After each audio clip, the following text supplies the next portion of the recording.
जी अस्सलाम वालेकुम।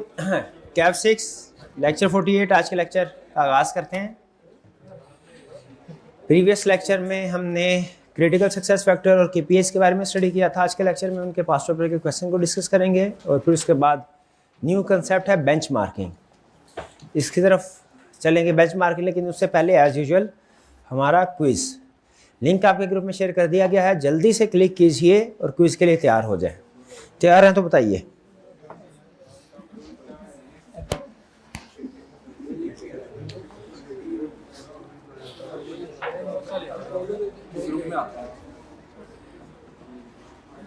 स्टार्ट करें जी।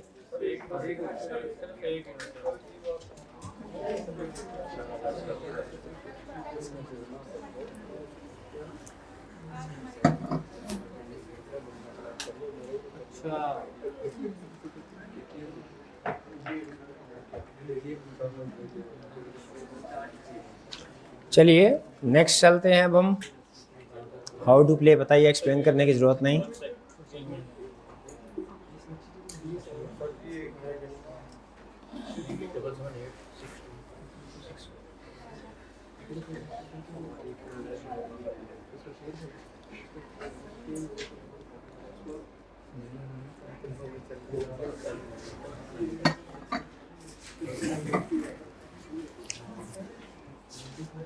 तैयार हैं? करें स्टार्ट। ये रहा जी पहला क्वेश्चन।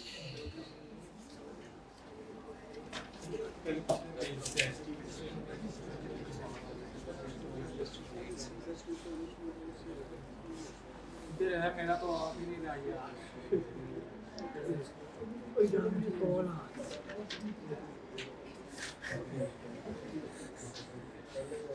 तो रह गया। Which statement best describes the relationship between CSF and customer needs?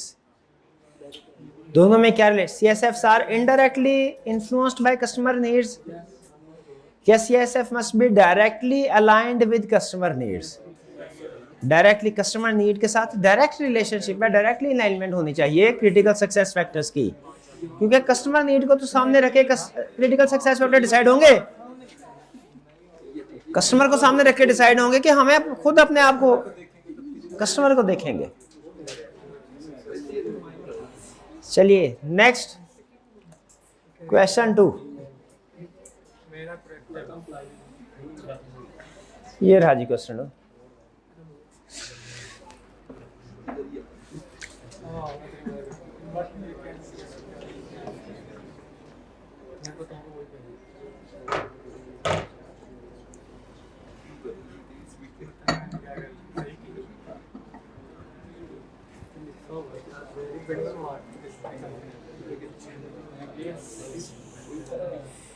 In what ways can CSF vary significantly? कितने वेज में CSF वेरी कर सकते हैं? They are standard within each industry. हर इंडस्ट्री में सेम होते हैं क्रिटिकल सक्सेस फैक्टर, या इंडस्ट्री टू इंडस्ट्री वेरी करते हैं? इंडस्ट्री टू इंडस्ट्री वेरी करते हैं। They depend on specific market and company context. ठीक है। इवन एक ही सेक्टर के अंदर डिफरेंट कंपनीज के क्रिटिकल सक्सेस फैक्टर डिफरेंट हो सकते हैं। हो सकते हैं कि नहीं हो सकते? क्योंकि हमने क्या स्टडी किया था, वो क्या था? वो स्ट्रेटजी ग्रुप। स्ट्रेटजी ग्रुप एक ही सेक्टर के अंदर, इंडस्ट्री के अंदर डिफरेंट स्ट्रेटजिक ग्रुप के क्रिटिकल सक्सेस फैक्टर डिफरेंट होंगे कि नहीं होंगे? हो सकते हैं। तो वो इंडस्ट्री टू इंडस्ट्री तो चेंज होंगे ही, some to some, company to company भी वेरी कर सकते हैं। डिपेंड करता है कंपनी की स्ट्रेटजी के ऊपर। नेक्स्ट क्वेश्चन 3 ये रहा।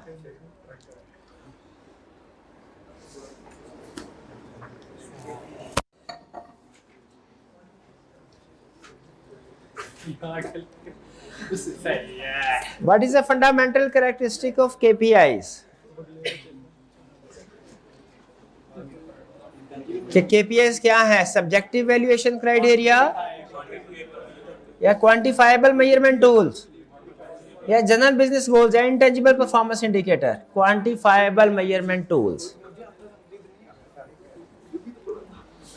Next question 4.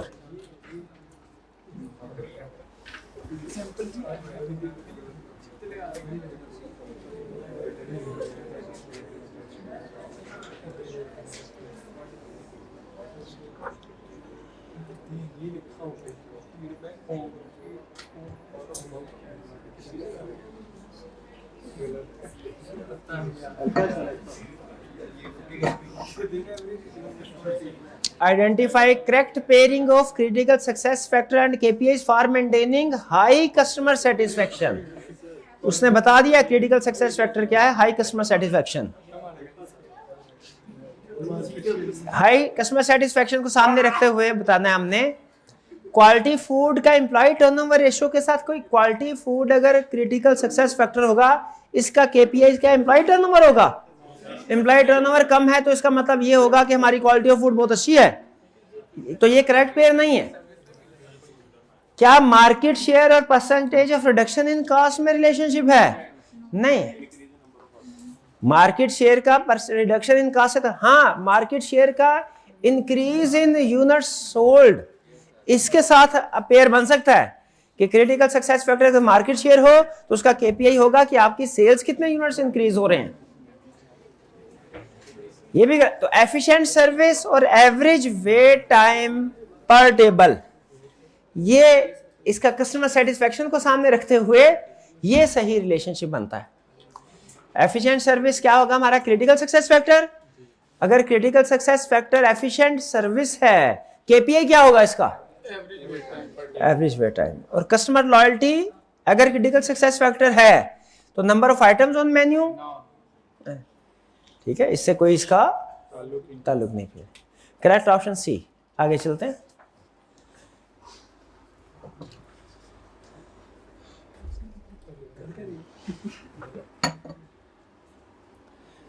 कस्टमर लॉयल्टी किन टाइप्स ऑफ कंपनी के लिए क्रिटिकल सक्सेस फैक्टर होता है? किन टाइप्स ऑफ कंपनी के लिए? ब्रांडेड कंपनीज, ब्रांडेड जो प्रोडक्ट सेल करती हैं उनके लिए. नेक्स्ट, यानी जो स्ट्रॉन्ग ब्रांड होते हैं उनके लिए कस्टमर लॉयल्टी ज्यादा अहम है.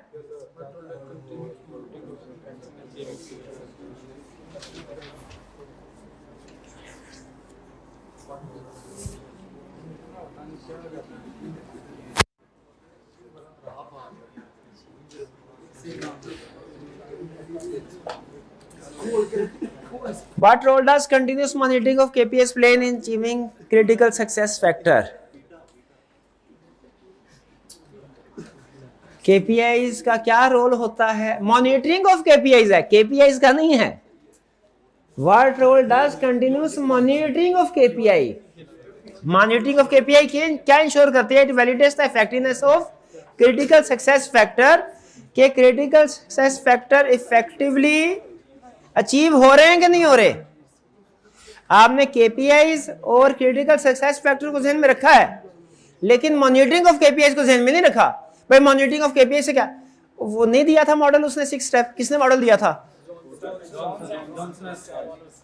तो उसने जॉनसन ने जो मॉडल दिया था उसमें मॉनिटरिंग ऑफ केपीआई था एक स्टेप. क्या क्या इंश्योर करता था मॉनिटरिंग ऑफ केपीआई? हाँ जी, कंफर्म करता था सीएसएफ अचीव हो रहे हैं कि नहीं हो रहे. वैलिडेट करना मतलब कंफर्म करना.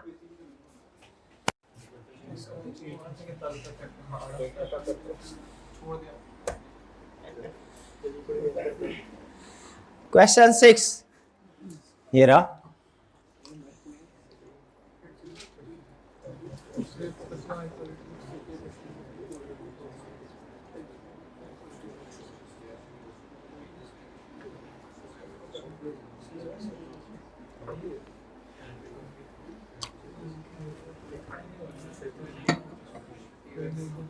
Tax solution focuses on high quality software. Which KPI best measures high product quality? कौन सा KPI हाई प्रोडक्ट क्वालिटी को मेजर करेगा? एम्प्लॉय ट्रेनिंग, इससे पता चलेगा प्रोडक्ट हाई क्वालिटी की है कि नहीं. कस्टमर सेटिस्फेक्शन स्कोर बताएगा प्रोडक्ट हाई क्वालिटी की है कि नहीं है. चलिए नेक्स्ट आगे चलते हैं. क्वेश्चन 7. ये रहा जी question 7।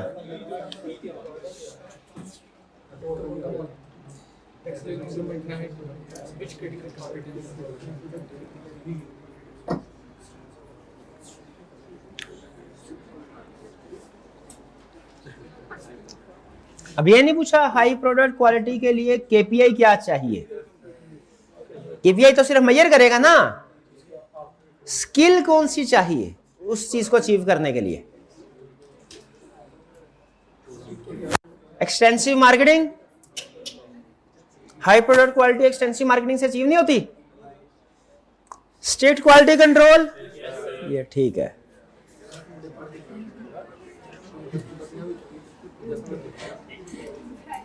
Next question 8।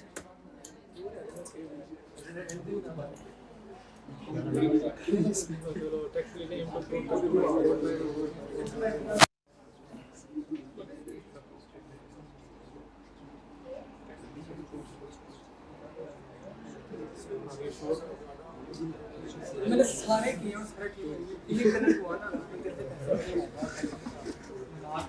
Tax solution aims to improve customer support by reducing response time. Which KPI is appropriate? भाई क्रिटिकल सक्सेस फैक्टर में KPI में और कोर कंपिटेंस क्रिटिकल कंपिटेंस में फर्क पता है ना आपको क्या नहीं पता? कुछ नहीं पता मुझे लग रहा है। चलिए tax solution aim to improve, वो कह रहा है कस्टमर सपोर्ट को इम्प्रूव करना है बाय रिड्यूसिंग रिस्पॉन्स टाइम। उसने जब आपको बता दिया रिस्पॉन्स टाइम रिड्यूस करना है, इसका केपीआई क्या होगा? रिस्पॉन्स टाइम होगा, एवरेज रिस्पॉन्स टाइम केपीआई होगा। अगर आप रिस्पॉन्स टाइम रिड्यूस करना चाहते हैं, आपको पता चलना चाहिए ट्रेनिंग से पहले एवरेज रिस्पॉन्स टाइम क्या था और ट्रेनिंग के बाद एवरेज रिस्पॉन्स टाइम क्या है। मेजरमेंट के लिए तो यही पैरामीटर यूज होगा। करेक्ट ऑप्शन है average response time. Number of staff, हाँ जी, सपोर्ट स्टाफ इनडायरेक्टली इफेक्ट करता है, लेकिन इसका यह मतलब नहीं है कि आप सपोर्ट स्टाफ को इंक्रीज करते जाएं तो रिस्पॉन्स टाइम भी डिक्रीज होता जाएगा। मेजरमेंट क्राइटेरिया जो सही मेजर करेगा वो तो रिस्पॉन्स टाइम शो करवाएगा आपको।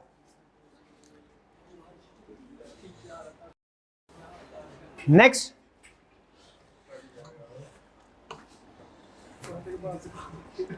Question 9।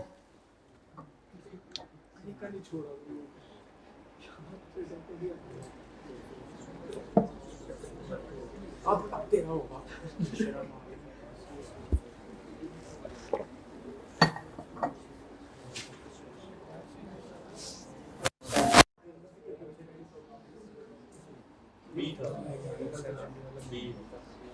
Tax solution marks rapid customer support. Customer support quickly provide करना चाहते हैं। क्या एडवांस कस्टमर रिसोर्स मैनेजमेंट, ये सॉफ्टवेयर बाय करने से, क्या सॉफ्टवेयर बाय करने से कस्टमर सपोर्ट इंप्रूव होगी या ट्रेनिंग से होगी? कस्टमर सपोर्ट कैसे इंप्रूव होगी? दोनों में से कौन सी ज्यादा बेहतर है? एडवांस सॉफ्टवेयर या ट्रेनिंग? ट्रेनिंग से होगी ना भैया, ट्रेनिंग से। भाई सॉफ्टवेयर बाय कर लिया, ट्रेनिंग दी नहीं उसको। सॉफ्टवेयर, एक मिनट, मैं भी नहीं सर, एक सवाल का जवाब दीजिए, उसके बाद डिसीजन कर लेंगे। सॉफ्टवेयर बाय किया, ट्रेनिंग नहीं दी, इससे इंप्रूवमेंट हो सकती है। और अगर ट्रेनिंग दी लेकिन सॉफ्टवेयर नहीं बाय किया, नहीं ना, मैनुअल सिस्टम इंप्रूव हो सकता है। भाई आप फास्ट फूड रेस्टोरेंट में चले जाएं, वहां पे जो आपको सर्विस प्रोवाइड की जाती है उसमें सॉफ्टवेयर नहीं भी है अगर जी।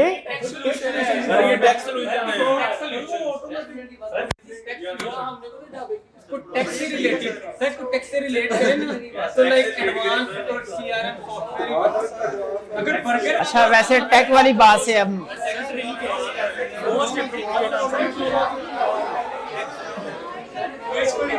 नहीं टैग वाली बात से मैं कन्विंस्ड हूँ, टैग वाली बात से मैं, ये आर्गुमेंट ठीक है, नहीं नहीं आर्गुमेंट ठीक हो तो कोई हर्ज नहीं है।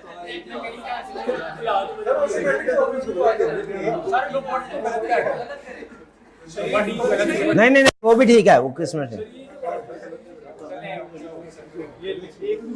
ये कौन सा लास्ट क्वेश्चन था? चलिए आखिरी क्वेश्चन दिया, फिर तैयार हो जाइए। लास्ट क्वेश्चन ये रहा।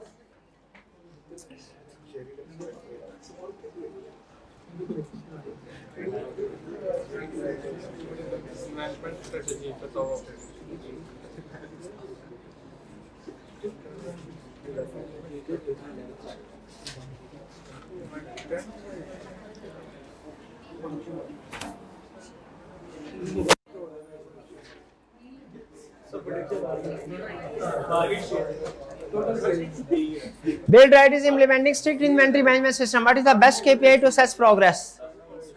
क्या होगा? टोटल सेल्स, प्रोडक्शन वाली, मार्केट शेयर या inventory turnover ratio? Inventory turnover ratio correct. चलिए जी, ये हमारे आज के क्लास के टॉपर्स।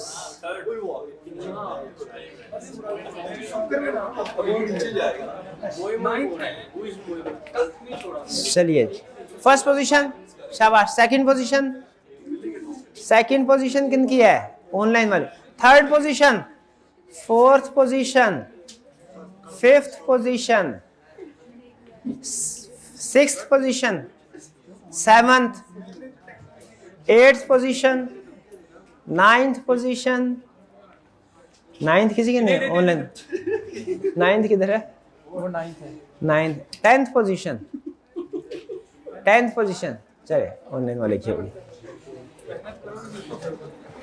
वापिस आते हैं जी।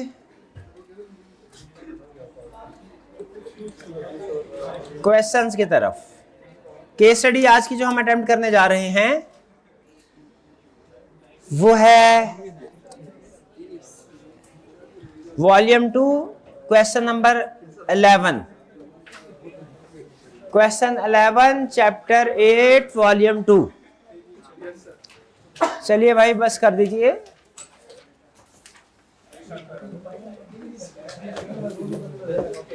Requirement correct, explain how SC's primary business activities offer value to the customers to achieve the competitive advantage. हमसे पूछ रहा है SC की प्राइमरी एक्टिविटीज बताइए जिससे कस्टमर्स को वैल्यू अच्छी प्रोवाइड की जाती है, जिसके जरिए से कस्टमर वैल्यू हासिल करते हैं। प्राइमरी एक्टिविटीज बताइए कैसे वैल्यू प्रोवाइड करती है कस्टमर को। और फिर suggest improvement in SC's primary business activities to reduce cost without reducing the value deliver to the customer. Cost को रिड्यूस करने के लिए क्या इंप्रूवमेंट्स हो सकती हैं? दो चीजें हमसे पूछ रहा है। नंबर 1 एक्टिविटीज के बारे में बताइए कि एक्टिविटीज कैसे वैल्यू ऐड कर रही हैं, और नंबर 2 बताइए कि इस वैल्यू को कैसे इंक्रीज किया जा सकता है, कॉस्ट को कैसे डिक्रीज किया जा सकता है वैल्यू को डिस्टर्ब किए बगैर, क्वालिटी को डिस्टर्ब किए बगैर।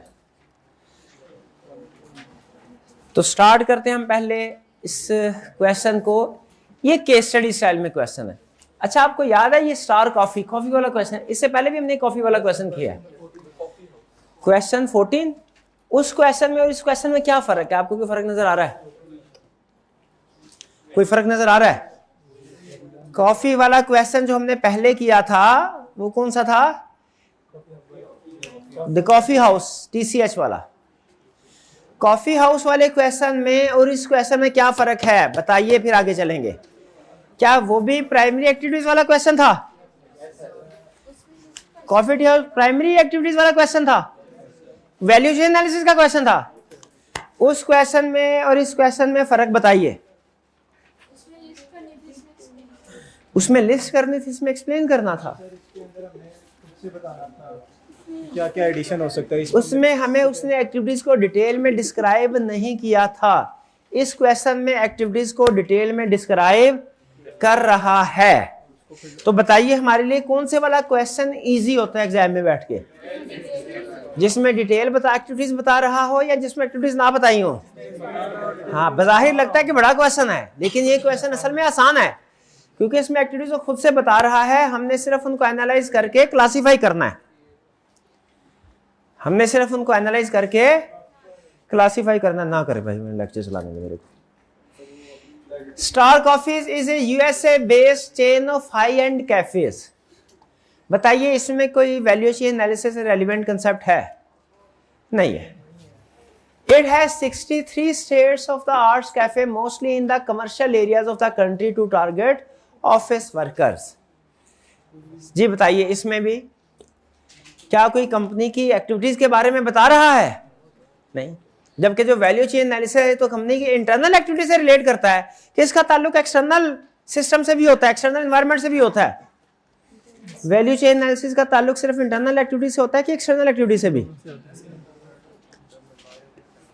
ये value chain analysis basically company के इंटरनल एक्टिविटीज का नाम है, ठीक है। हाँ, इसमें कुछ एक्टिविटीज ऐसी होती हैं जो इंटरनल होने के साथ साथ वो कस्टमर से रिलेटेड भी होती है, जैसे आउटबाउंड एक्टिविटीज, जैसे फीडबैक। लेकिन बेसिकली जो वैल्यू चेन एनालिसिस मॉडल है, ये इंटरनल कंपनी के अंदर इंटरनल सिस्टम की वैल्यूएशन है। कह रहा है यहां तक कोई वैल्यू चेन एनालिसिस में कोई पॉइंट रेलिवेंट नहीं है। एग्री करते हैं?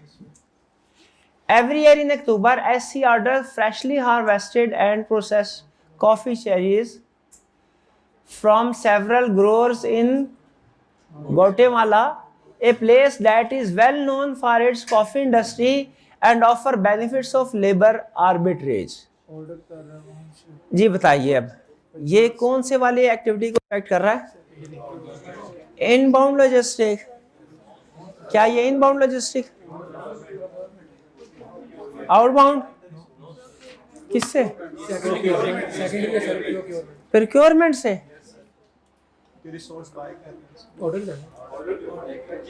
ऑर्डर कर रहा है, हाँ। तो along with the payment for cherries, SC pays the growers to book premium shipping agents who can deliver the cherries to SC warehouse in USA.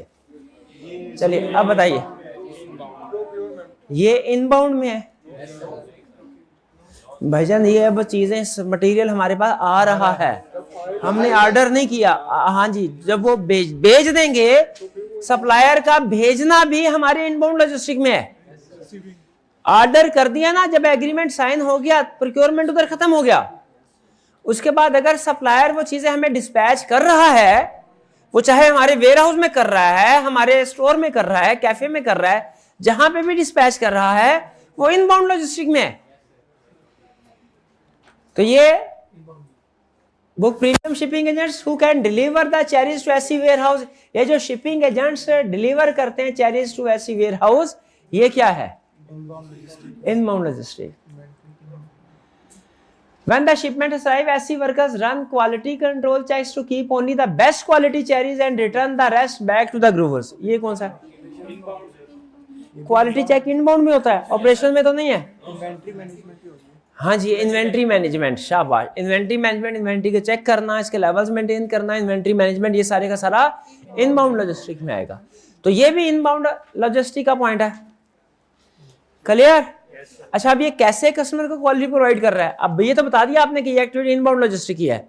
उसने दूसरा क्वेश्चन, दूसरी चीज क्या पूछी थी पार्ट ए में, कि ये कैसे वैल्यू ऐड कर रही है, ये एक्टिविटी कैसे वैल्यू ऐड, ये जो एक्टिविटी परफॉर्म कर रहे हैं इनबाउंड लॉजिस्टिक, ये कैसे कस्टमर के लिए वैल्यू ऐड करे? इसमें कोई कस्टमर के फायदे की बात है क्या? हाई क्वालिटी, जी बिल्कुल। सिर्फ हाई क्वालिटी बीन्स को ऑर्डर किया जाता है, यूज किया जाता है, बाकी रिटर्न कर दी जाती है। तो क्वालिटी कॉन्शियस कंपनी है, इस तरीके से वैल्यू ऐड हो रही है। डन? आगे चलते हैं। अच्छा, SC keeps the cherries in a highly well maintained large storage facility at the warehouse to ensure they stay fresh as long as possible and are carefully sent to the cafes when required. ये भी inbound होगा, inventory management से relate कर रहा है। Value कैसे add कर रहा है? वेल मेंटेन्ड फैसिलिटी है, ठीक है, और ये फ्रेश रखती है कॉफी बीन्स को। क्लियर? एक्टिविटी समझ आ रही है कैसे क्लासीफाई कर रहे हैं? और उस एक्टिविटी में कौन सी ऐसी बात है जिससे कस्टमर के लिए वैल्यू ऐड हो रही है, वो भी आइडेंटिफाई कर रहे हैं भैया? नहीं कर रहे?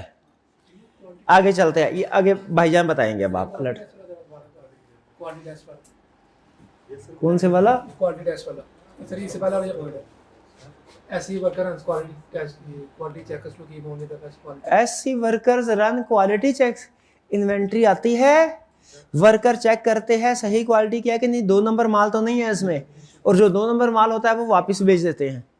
तो ये जो क्वालिटी चेकिंग करना है इनबाउंड लॉजिस्टिक है, और इसमें कस्टमर के लिए वैल्यू एडिड क्या है कि क्वालिटी चेकिंग में हाई क्राइटेरिया रखा हुआ है, थोड़ी सी भी खराब होती है अगर बीन, उसे रिटर्न कर देते हैं, उसे रिटर्न कर देते हैं।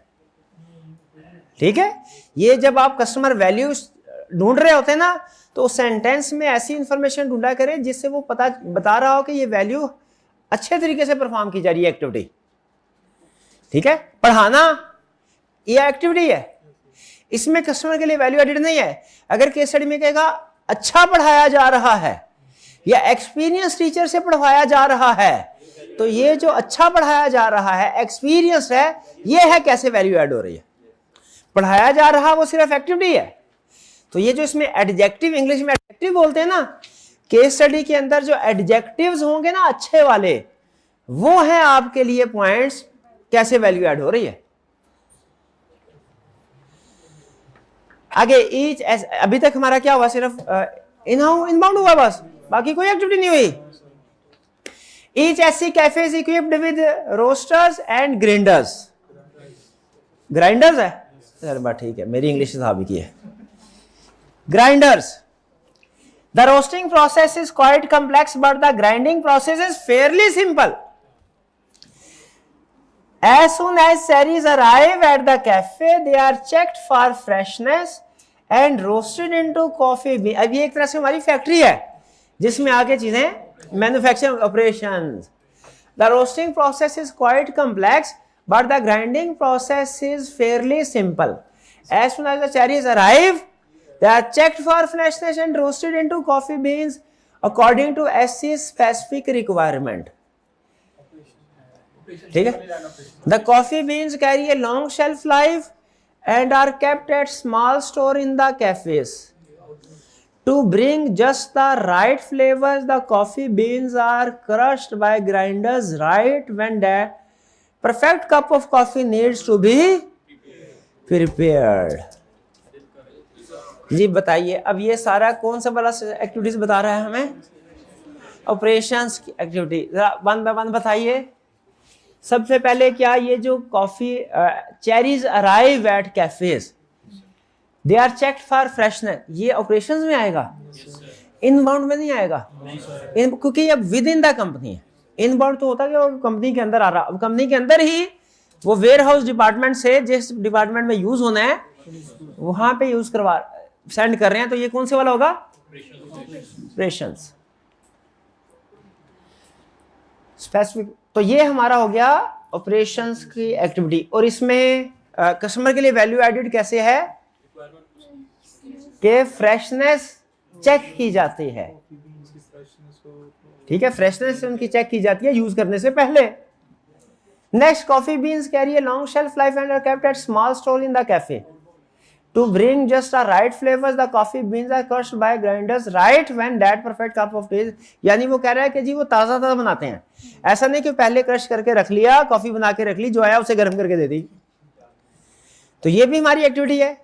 और इसमें वैल्यू एडिड कैसे हो रही है कि फ्रेश कप डिलीवर करते हैं हमेशा। Clear? Next, SC takes pride in its proprietary quality control, roasting and grinding process and markets them by putting imprints on cup, placing attractive posters on cafe walls and by word of mouth through their customer. ये सारी कौन सी activities हुई? Marketing, sales.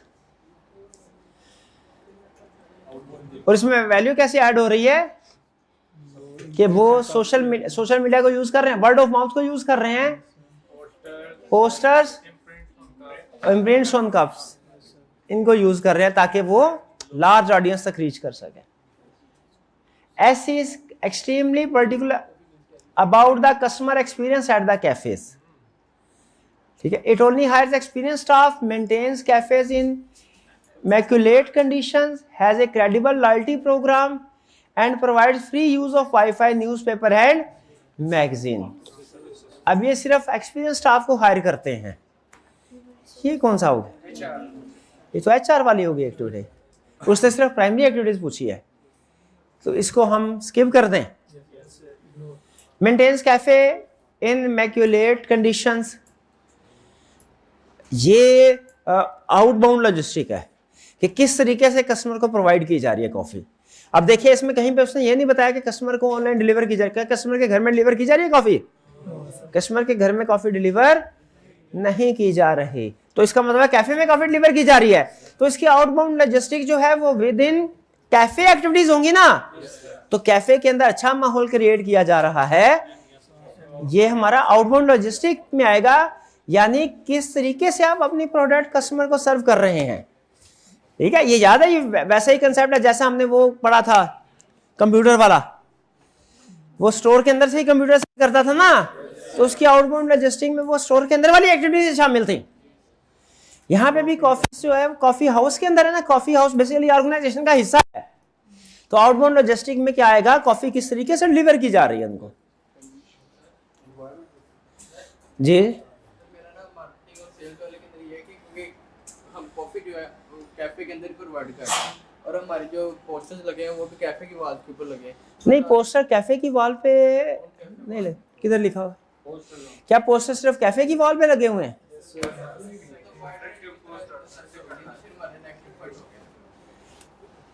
किधर है?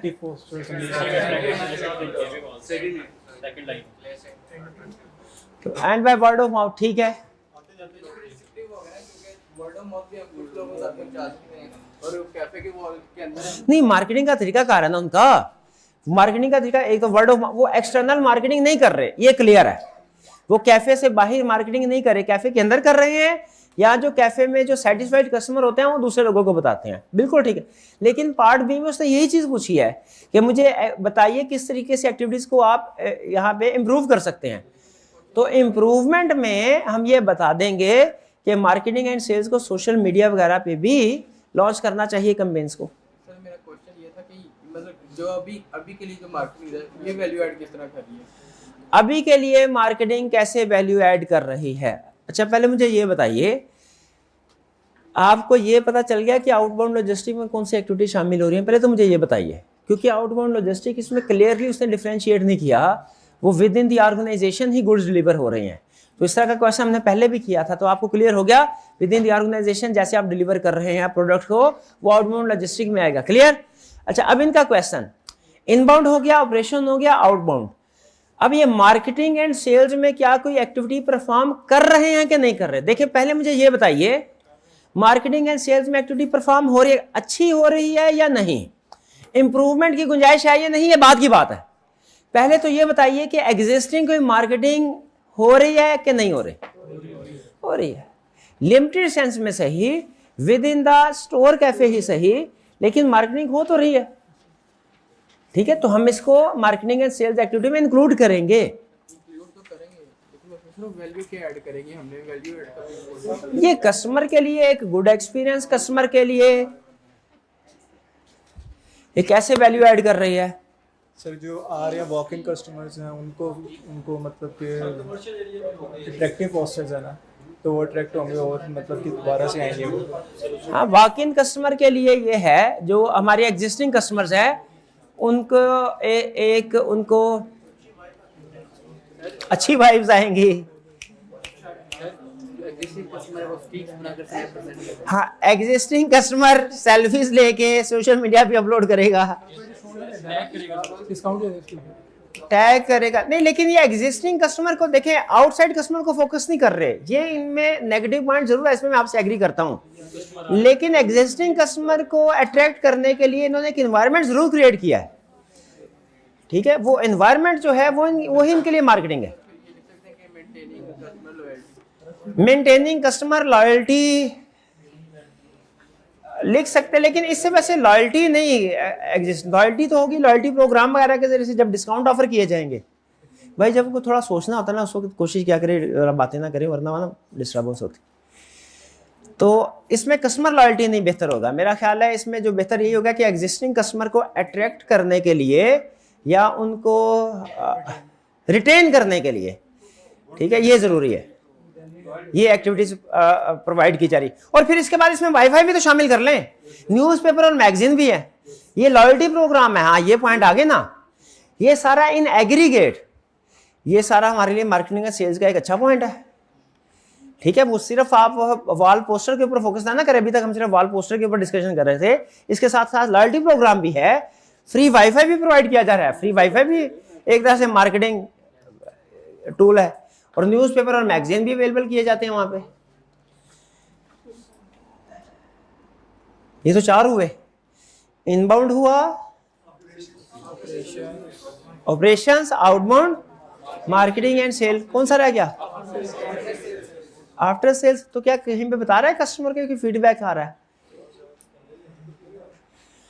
नहीं, वो तो रिकमेंडेशन में बताएंगे ना। करंटली कस्टमर, ये जो लॉयल्टी प्रोग्राम है ये मार्केटिंग एंड सेल्स में होगा ना।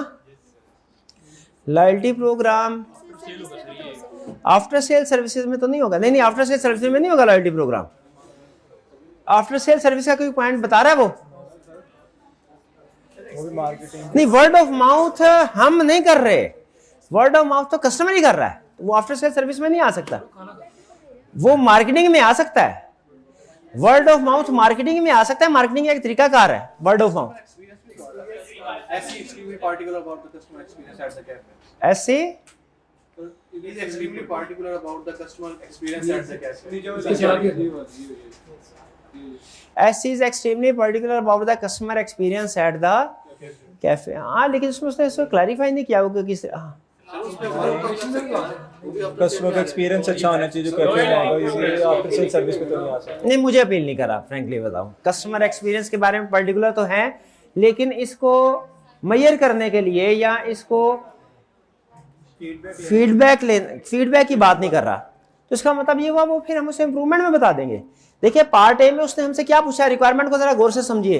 पार्ट ए में पूछा है how Asis primary business activities offer value to achieve the comparative advantage. हमने प्राइमरी बिजनेस एक्टिविटीज बतानी है। भाईजान मेहरबानी यार,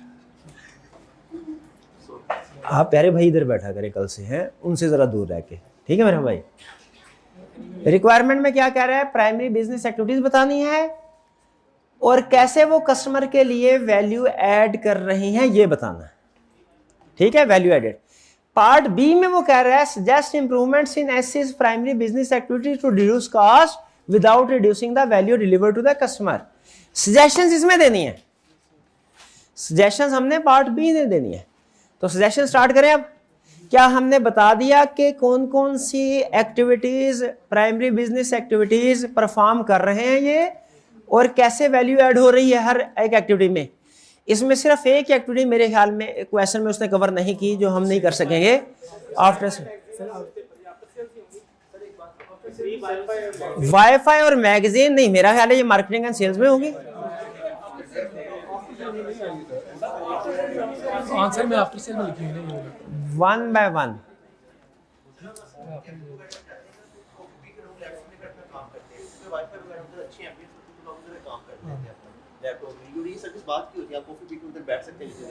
हाँ ठीक है।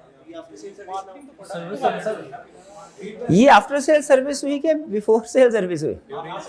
After sale service. हाँ अच्छा, ये आर्गुमेंट इनका अच्छा है, मैं आर्गुमेंट इनका आपके सामने रखता हूँ। इनका कहना यह है कि जो वाईफाई है और मैगजीन ये आफ्टर सेल सर्विस है, इसलिए कि हम प्रैक्टिकली जब कैफे वगैरह में जाते हैं तो उन्होंने अच्छा वाईफाई कनेक्शन रखा होता है, ताकि जो लोग वहाँ पे जैसे स्टूडेंट्स वगैरह हैं वहाँ पे जाके कुछ थोड़ी देर के लिए पढ़ना चाहते हैं, प्रोफेशनल लैपटॉप पे काम करना चाहते हैं, वो करते हैं ये काम। नहीं भाई जी, यस बिल्कुल, वो अपनी असाइनमेंट किया करते हैं यार।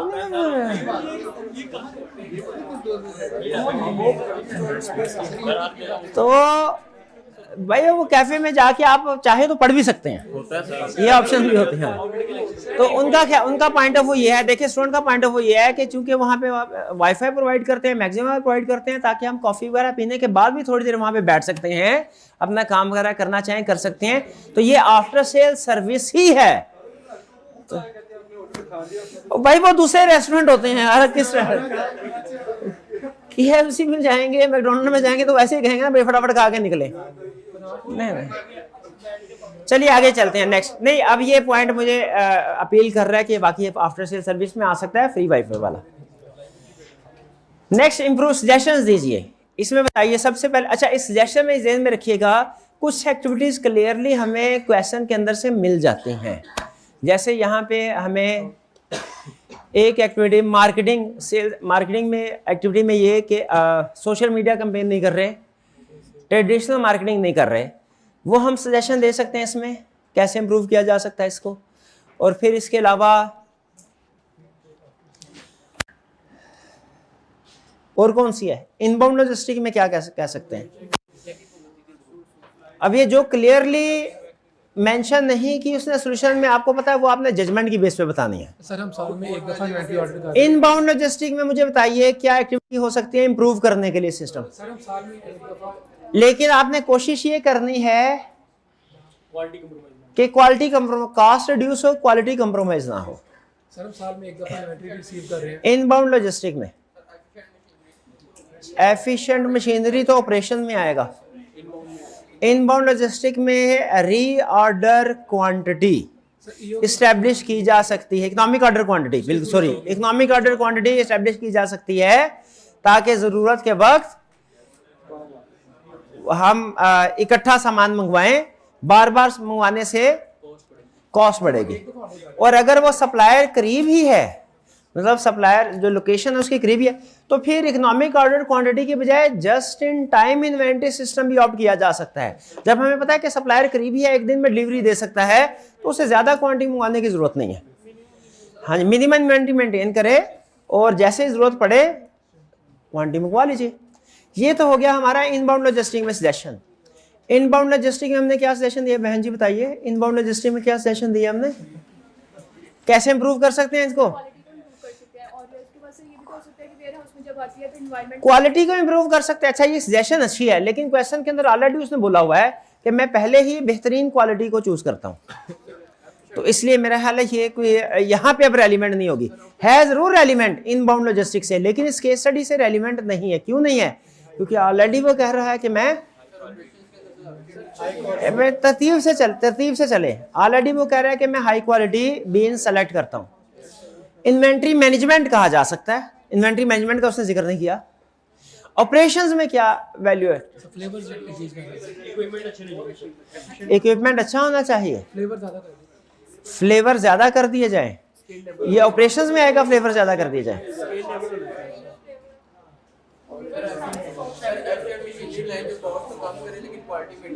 एफिशिएंट मशीनरी लाई जाए जो कॉस्ट को, एवरेज कॉस्ट को कम करे लेकिन क्वालिटी मेंटेन रखे। लेकिन वो मशीन लाने पे भी तो एक्स्ट्रा कॉस्ट इनकर करनी पड़ेगी।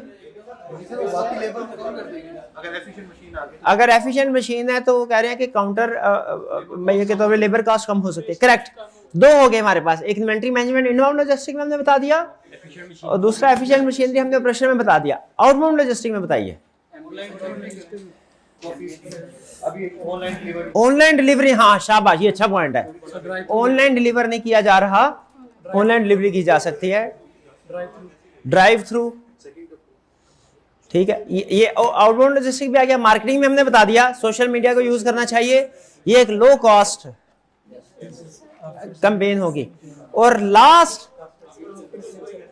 हमारा after sale service, feedback obtain किया जाए इनसे। फीडबैक भी उसने बात नहीं बताई क्वेश्चन के अंदर।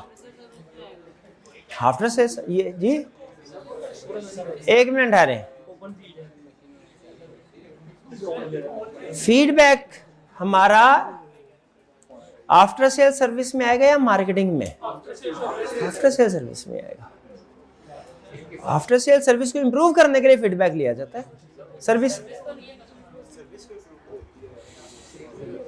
फीडबैक लेना, कस्टमर को कोई सर्विस प्रोवाइड तो नहीं कर रहे,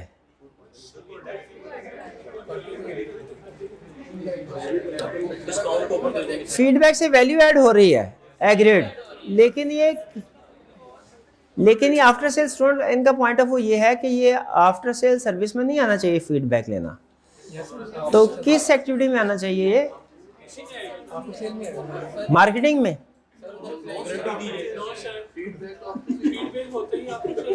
नहीं, आफ्टर, उनका पॉइंट ये है सेल के बाद होता है, इससे वो एग्री कर रहे हैं, लेकिन वो कह रहे हैं सर ये सर्विस नहीं है। सर प्रोडक्ट तो दे रहे हैं ना, कोई भी आफ्टर सेल सर्विस नहीं है। कस्टमर का फीडबैक जो मिलेगा तो उसके रिजल्ट में हम वैल्यू ऐड करेंगे उसके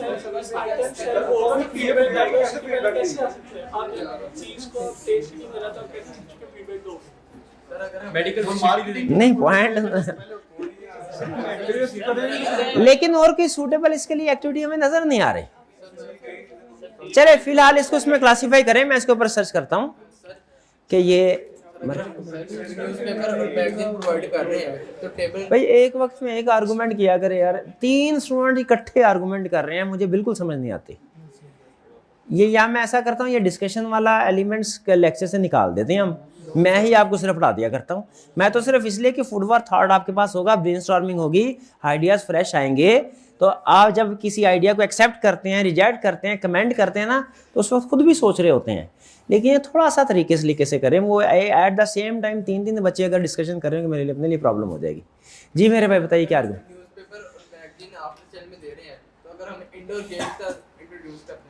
इंडोर गेम्स इंट्रोड्यूस करते हैं तो उसमें कॉस्ट बढ़ नहीं, लेकिन अगर इंडोर एक्टिविटी, इंडोर गेम्स को इंट्रोड्यूस करवाते हैं, ये एक्टिविटी कौन सी होगी हमारी? ये आफ्टर सेल सर्विस होगी।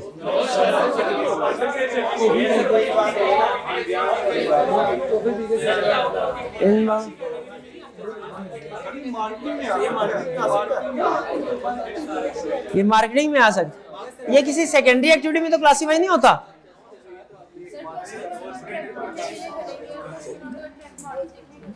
कस्टमर को अट्रैक्ट करने के लिए करेंगे, और कस्टमर को अट्रैक्ट मार्केटिंग में ही करते हैं। आइए ठीक है, ये मार्केटिंग टूल के तौर पे यूज हो सकता है, बिल्कुल ठीक है। प्लेइंग एरिया, चलिए क्लियर। ये इस केस स्टडी में हमने क्या सीखा, रिक्वायरमेंट क्या थी इसमें, हमने एक्टिविटीज के बारे में बताना था क्लासिफाई करके कि क्या वैल्यू ऐड कर रही है ये एक्टिविटी, और दूसरे नंबर पे इंप्रूवमेंट कैसे कर सकते हैं। शाबाश, चलिए अच्छा ये तो होगी केस स्टडी। फिर इसके बाद आगे हमारे कुछ क्वेश्चन वॉल्यूम 1 के, ये वॉल्यूम 2 के थे। वॉल्यूम 1 का कौन सा क्वेश्चन 5 हो गया था?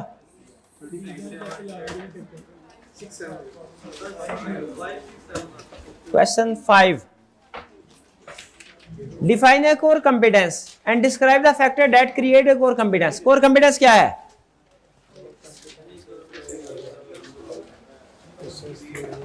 कोर कंपिटेंस क्या है भाई?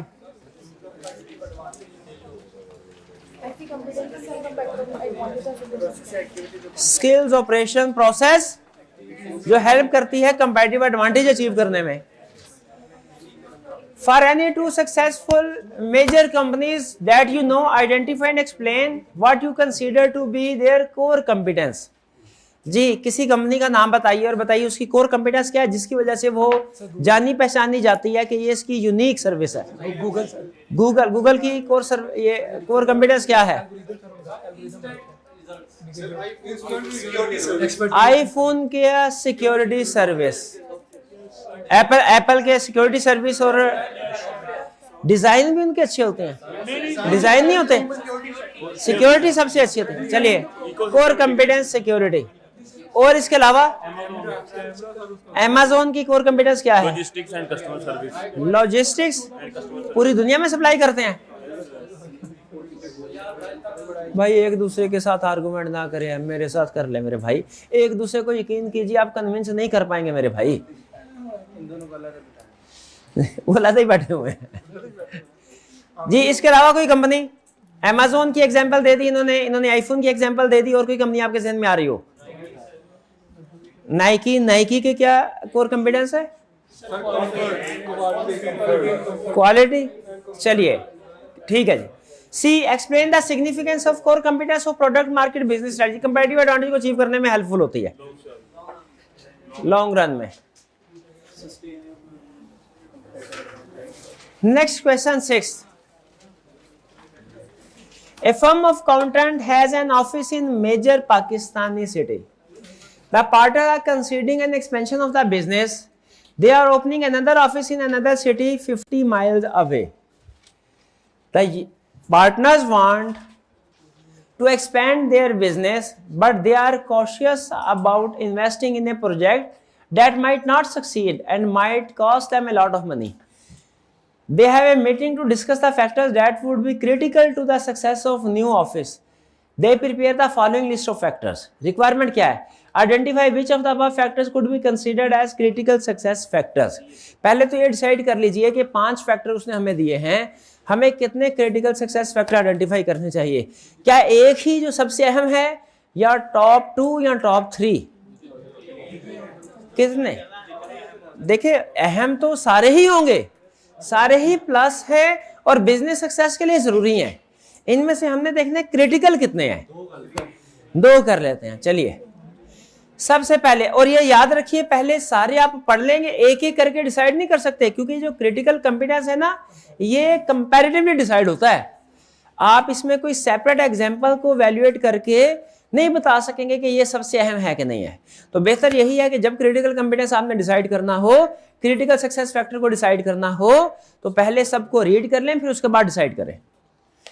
कह रहा है applying top quality accountants for the new office. Top quality accountant, पहला obtaining a minimum number of corporate clients, ये भी बिजनेस सक्सेस के लिए तो जरूरी है ना।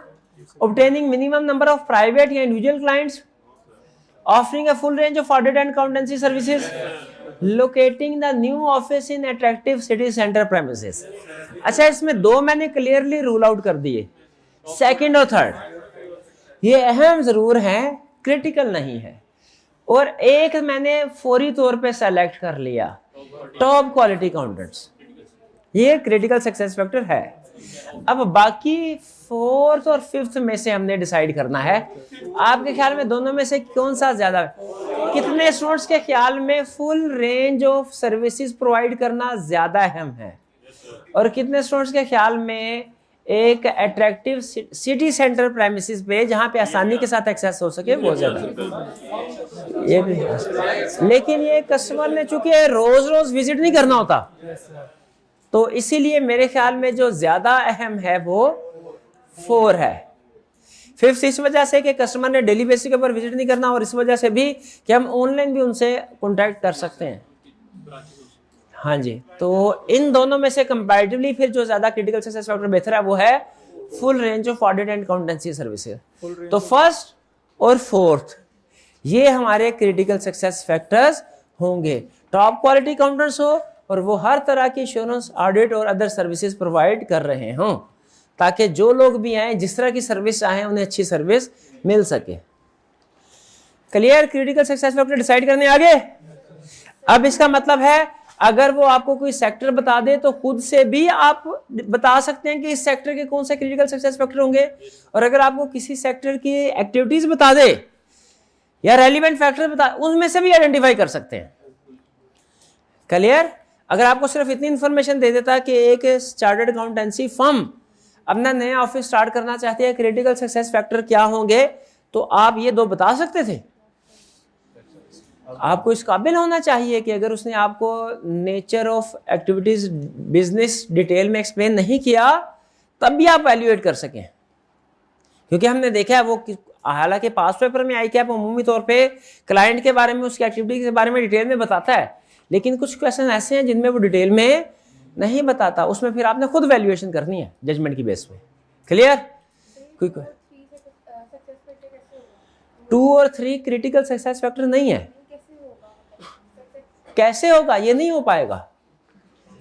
मिनिमम नंबर, हाँ ये इस सूरत में हो सकता है कि अगर कोई बहुत बड़ा ग्रुप हो वो हमारे क्लाइंट्स में शामिल हो जाए, उस सूरत में क्रिटिकल सक्सेस फैक्टर हो जाता है। बाज़-औक़ात कंपनीज प्रमोट भी करती हैं कि हमारे लिस्ट ऑफ सेटिस्फाइड क्लाइंट में ये बड़े बड़े ग्रुप शामिल है, उस सूरत में हो सकता है, लेकिन आप चाहे वो अगर बड़ा ग्रुप नहीं है तो 10, 12, 15, 20 भी क्लाइंट अगर हासिल कर लेते हैं, क्रिटिकल सक्सेस फैक्टर नहीं होगा। हर फैक्टर क्रिटिकल सक्सेस फैक्टर में नहीं बदल सकता। Question 7, what could be critical success factors of following company. अब ये कंपनी आपको बता रहा है, इसमें तो उसने आपको बता दिया ना उसके अंदर जो पैरामीटर्स थे, अब इसमें कोई पैरामीटर्स नहीं बता रहा, आपने खुद वैल्यूएट करना है क्रिटिकल सक्सेस फैक्टर क्या होगा। The senior management of A company that manufacture sports car competing with producers such as Ferrari and ये कौन सी है, Maserati, मैं पहली दफा सुन रहा हूँ। Need to understand the critical success factor that enable their products to compete successfully in the market। जी बताइए, car manufacturer के लिए क्रिटिकल सक्सेस फैक्टर क्या होगा? स्पोर्ट्स कार है। अच्छा, ये स्पोर्ट्स कार है। हाँ, स्पोर्ट्स कार के लिए सबसे अहम तो फिर स्पीड होगा क्रिटिकल से।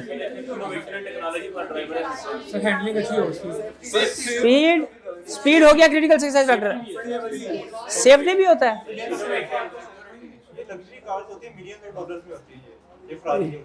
ये इसके टेक्सचर और जो इंजन होता है वो भी उसमें मैटर करता है। इंजन भी मैटर कर। इसका V8 इंजन है और जो Maserati उसका V6 इंजन है। नहीं सर, तो सर इंजन के हिसाब से सर लिमिटेड प्रोडक्शन होगा कि डिमांड ज्यादा। Success factor, critical success factor, speed भी हम सारे एग्री करते हैं।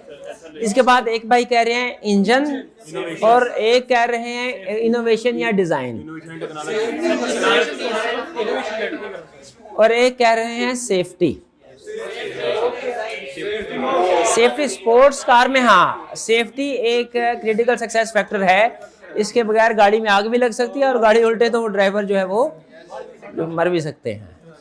तो मेरा ये ख्याल है स्पीड आ जाएगी एक और सेफ्टी आ जाएगी, ये दो आ जाएंगे। ये दो काफी हैं। उसने बताया ये कितने क्रिटिकल सक्सेस फैक्टर आइडेंटिफाई करने हैं, बस दो काफी है। आगे पार्सल डिलीवरी सर्विस है, DHL और TSS तेज रफ्तार, ये तो हमने शायद डिस्कस भी किया था क्लास में। क्रिटिकल सक्सेस फैक्टर क्या होंगे? स्पीड के कितना जल्दी डिलीवर कर देते हैं, रिलायबिलिटी, गुम तो नहीं हो जाता है, सिक्योरिटी एंड सेफ्टी, कोई चीज ठीक है, सिक्योरिटी एंड सेफ्टी हो गया, और टाइम, कवरेज एंड रीच के कितने सिटीज में डिलीवर करते हैं, ये भी ठीक है। तीन हो गए हमारे, कौन कौन से? स्पीड और रिलायबिलिटी और कवरेज, ये तीन क्रिटिकल सक्सेस फैक्टर एग्री करते हैं कोरियर कंपनी के केस में होने चाहिए।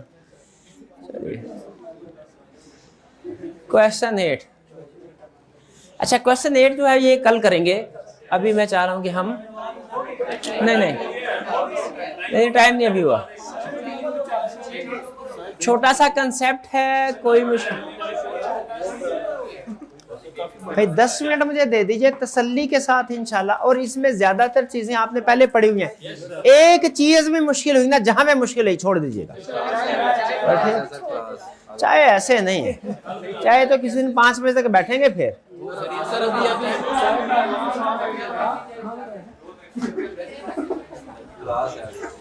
अब स्टार्ट करें। बेंचमार्किंग का मतलब क्या है? बेंचमार्किंग का मतलब है भाई आपने कभी टेस्ट दिया हो और आपको पता चला हो आपके 20 में से आए हैं नंबर 8, और फिर पता चला हो कि दूसरा स्टूडेंट है उसके 20 में से 18 नंबर आए हैं, तो एक दफा आप कहते हैं कि सर ये 18 नंबर वाला जरा हमें भी दिखाएं, भाई इसने क्या ऐसे गुल खिलाए हैं कि इसको आपने 18 नंबर दे दिए, हमें 8 नंबर दिए। अगर आप अपना टेस्ट किसी दूसरे स्टूडेंट के साथ कंपेयर कर रहे हैं ताकि आप अपने एरियाज ऑफ इंप्रूवमेंट आइडेंटिफाई कर सके, इसे कहते हैं बेंचमार्किंग। बेंचमार्किंग को डिफाइन करा गया है, benchmarking is a process of comparing your own performance against performance of someone else. अब ये समवन एल्स क्या हो सकता है? ये 3-4 ऑप्शन है। ये आपका अपना ही कोई दूसरा डिपार्टमेंट भी हो सकता है, ये आपका कंपेटिटर भी हो सकता है, ये इवन अदर इंडस्ट्री में भी हो सकता है।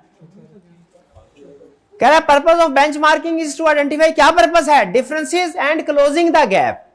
यानी आप अपनी परफॉर्मेंस को अपने कंपेटिटर के साथ या किसी दूसरे डिपार्टमेंट के साथ जिसकी परफॉर्मेंस अच्छी है उसी को बेंचमार्क बनाएंगे ना, जिसकी बुरी है उसको थोड़ी बनाएंगे। बेंचमार्क परफॉर्मेंस उसके साथ कंपेयर करेंगे, और ये जो गैप है इसको फिल करने की कोशिश करेंगे। अच्छा, गैप कैसे फिल करेंगे? उसको नीचे खींचना है कि खुद ऊपर जाना है?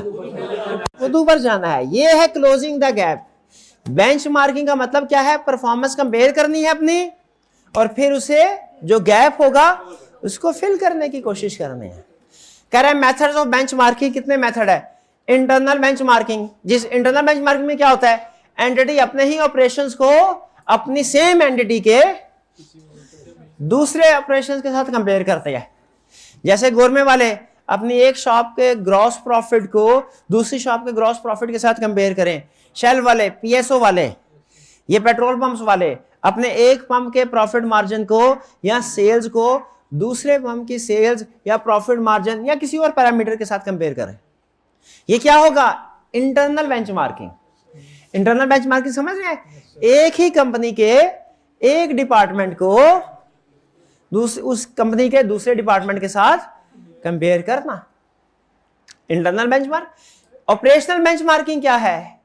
कि एक एंटिटी अपने ऑपरेशंस को दूसरी इंडस्ट्री के ऑपरेशन के साथ कंपेयर करते हैं। जैसे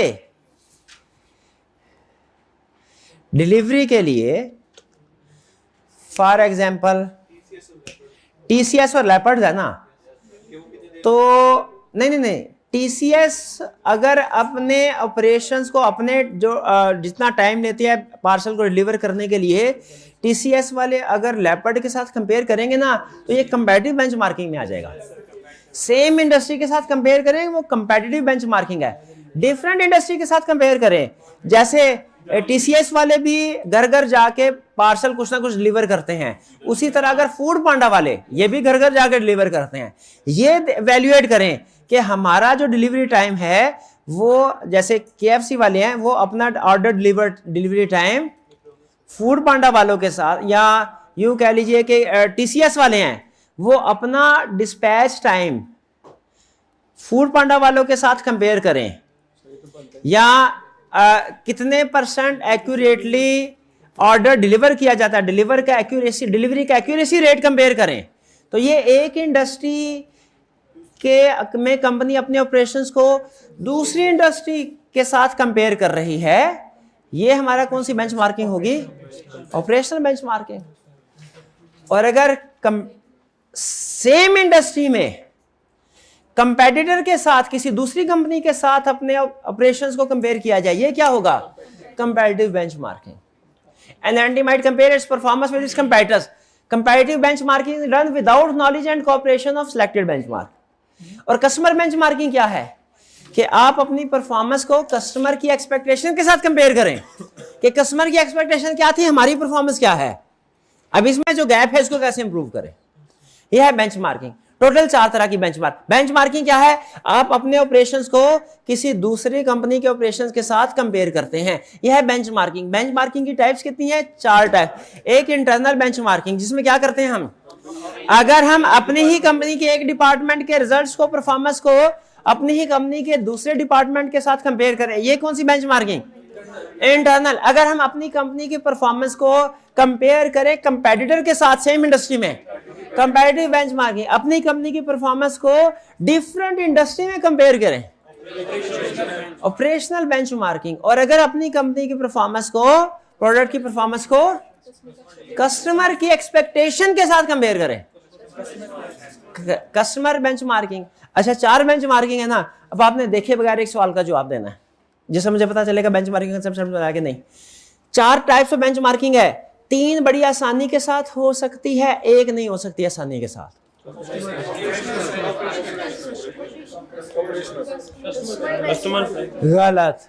गलत। कंपैटिटिव बेंचमार्किंग 2 स्टूडेंट ने ठीक बताया। सिर्फ कंपैटिटिव, भाई देखिए ऑपरेशनल बेंचमार्किंग कैसे, अगर आप किसी दूसरी कंपनी में जाएं, दूसरी इंडस्ट्री में जाएं, तो उसके साथ अगर शेयर करें अपना सिस्टम, उससे कोई कबाहत हो सकती है आपको सिस्टम। बल्कि बाज़ औक़ात फॉरेन कंट्रीज में तो वो ऐसे करते हैं, जैसे कॉलेज के डिफरेंट स्टूडेंट्स के ग्रुप होते हैं, वो कहते हैं जी ग्रुप आप हमारे पास भेजे, हम इन्हें अपनी कंपनी का सिस्टम दिखाते हैं। वो बाकायदा अपना सिस्टम उनको शो करवाते हैं कि किस तरीके से हम काम करते हैं, ताकि जो इंडस्ट्री बेस्ट प्रैक्टिस है उनको पता चल सके। कंपेटिटर को ये डर होता है कि कहीं हमारी कॉन्फिडेंशियल इंफॉर्मेशन दूसरे लोगों के पास ना चले जाए। तो सबसे मुश्किल बेंचमार्किंग कौन सी है? Competitive benchmarking. इसीलिए उसने हमें कंपैटिटिव बेंचमार्किंग के बारे में बताया है कि किस तरीके से आप कर सकते हैं। पहला तरीका, क्योंकि कंपैटिटिव बेंचमार्किंग मुश्किल है, और सबसे आसान कौन सी है भला? इंटरनल। शाबाश। कंपैरेटिव बेंचमार्किंग में क्या है? Study publish financial statement. जो पब्लिश फाइनेंशियल स्टेटमेंट्स होते हैं इसमें बहुत सी इंफॉर्मेशन होती है कंपनीज के बारे में, आप उसका एनालाइज कर सकते हैं। और अगर उसके डिफरेंट सेगमेंट्स हैं कंपनी के पास, उसका सेगमेंट्स होते हैं ना, जैसे क्लोथिंग टेक्सटाइल ठीक है, बनता है और आगे तो सेगमेंट भी उन्होंने सेगमेंट वाइज भी इंफॉर्मेशन, फाइनेंशियल इंफॉर्मेशन शेयर की होती है कि हमारे इस सेगमेंट के इतने यूनिट सेल हुए, इस सेगमेंट के इतने यूनिट सेल हुए, इस सेगमेंट के इतने यूनिट सेल हुए। दूसरा तरीका क्या है? Ratio analysis. आप GP ratio, net profit ratio, current ratio वगैरह के जरिए से फाइनेंशियल पोजीशन या उसका प्रॉफिट मार्जिन पता चला सकते हैं। आपको शायद फाइनेंशियल स्टेटमेंट पढ़ के ये अंदाजा तो नहीं होगा कि इंग्रेडिएंट्स कौन कौन से यूज कर रहे हैं, लेकिन फाइनेंशियल स्टेटमेंट जीपी रेशियो पढ़ के ये अंदाजा हो जाए कि उन इंग्रेडिएंट्स की कॉस्ट क्या है और हमारी कॉस्ट क्या है। वही गाड़ी कंपेटिटर बना रहा है 1600 सीसी की, वो तो भाई 35 लाख में बना रहा है, हम 42 लाख में क्यों बना रहे हैं? इसका मतलब है कहीं ना कहीं सिस्टम में प्रॉब्लम है। फिर इसके बाद perform detail analysis of product और service of competitor by using it और एनालाइजिंग इट इन लेबोरेटरी। उसे खरीद के खुद इस्तेमाल कर लें, आपको पता चल जाएगा कि उसमें क्या खास बात है। या उसे लेबोरेटरी में ले जाएं, उसको इंजर विंजर खोल लें और देखें उसमें क्या क्या मटेरियल इस्तेमाल किया हुआ है, उसका मटेरियल कितनी अच्छी क्वालिटी का है, हमारा किस क्वालिटी का है। कंपैरेटिव बेंचमार्किंग का ये भी तरीका है। और फिर टॉक टू कस्टमर, कस्टमर से पूछे कि कस्टमर का क्या फीडबैक है उस कंपनी के बारे में। अच्छा, ये कस्टमर हम इस जगह पे कस्टमर से हम अपनी प्रोडक्ट के बारे में नहीं पूछ रहे। अगर अपनी प्रोडक्ट के बारे में पूछेंगे वो तो कस्टमर बेंचमार्किंग हो जाएगा। किसके बारे में पूछ रहे हैं? कंपेटिटर्स के बारे में। क्लियर? अच्छा बताइए, कोई मुश्किल थी इसमें? कोई मुश्किल नहीं थी। अच्छा, एक छोटी सी एग्जांपल एंड पे, टोयोटा कंपनी ने अपना एक प्रोडक्शन कॉस्ट ऑफ प्रोडक्शन को रिड्यूस करने के लिए एक सिस्टम डिजाइन किया, उसे नाम देते हैं टीपीएस, टोयोटा प्रोडक्शन सिस्टम।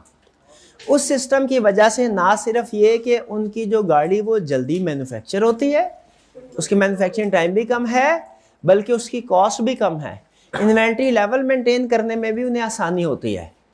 ये जो उनका टोयोटा प्रोडक्शन सिस्टम है, इसको एक दूसरी कंपनी निसान ने फॉलो किया और अपने प्रोडक्शन प्रोसेस में इसको सामने रखते हुए चेंजेस की, जिससे उसे खुद भी फायदा हुआ। आप मुझे बताइए ये कौन सी बेंचमार्किंग की एग्जांपल है? शाबाश, कंपैरेटिव बेंचमार्किंग। ठीक है, इनमें से कुछ उनका डाटा जो था वो फाइनेंशियल स्टेटमेंट्स उनकी एनुअल रिपोर्ट में मौजूद होता था, और अकलमंद को इशारा काफी होता है, वो उन्होंने पढ़ा, उन्हें अंदाजा हो गया कि किस तरीके, उसी फील्ड में रहते थे, कि किस किस तरीके से इन्होंने इस सिस्टम को लॉन्च किया होगा। कुछ शायद उन्होंने एम्प्लॉय से में भी, कंफर्म नहीं है मुझे, मैं वैसे अंदाजा लगा रहा हूँ, इधर उधर से इंफॉर्मेशन भी ली होगी। तो प्रैक्टिस में ये बेंचमार्किंग कॉमन है, की जाती है। क्लियर? तो आप समझते हैं बेंचमार्किंग एक अच्छा तरीका है। किसके लिए? बेंचमार्किंग का अल्टीमेट ऑब्जेक्टिव क्या होता है? अपने आप को इंप्रूव करना। शाबाश। कोई क्वेश्चन इसमें? चलिए, अच्छा, कल का लेक्चर इंतहाई अहम होने वाला है। कल का लेक्चर इंतहाई अहम, और ये वो है जो अमूमी तौर पे केस स्टडी पूछता है। कल हम वो टॉपिक करेंगे जिसमें अमूमी तौर पे वो केस स्टडी पूछता है आई कैप, इसलिए कोशिश कीजिएगा कल छुट्टी ना करें। आज का लेक्चर यहाँ खत्म करते हैं हम। अल्लाह हाफिज।